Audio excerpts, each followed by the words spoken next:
My kids cooking the seed today. I'm going to show you how to pollinate a pumpkin flower. Two different kinds of flowers. We have a male one, which is called the anther, and we have a female one, which is called the stamen.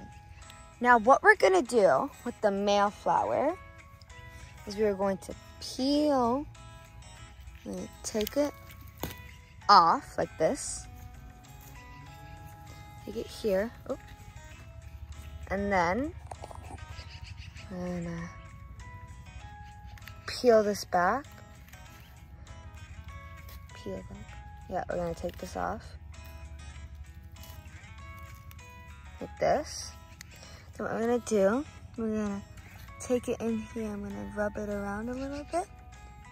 And then we're done with this. And that is how you're going to get a pumpkin, just like that one in there. Plants usually have a lot of male flowers, and the male flowers, you can eat them. Males and females are different. As you can tell, the females have a little circle, and the males, they have a little stem. Thank you guys so much for watching, and I will keep you updated on how the pumpkin is growing. Please like and subscribe, and I'll see you in the next video. Bye!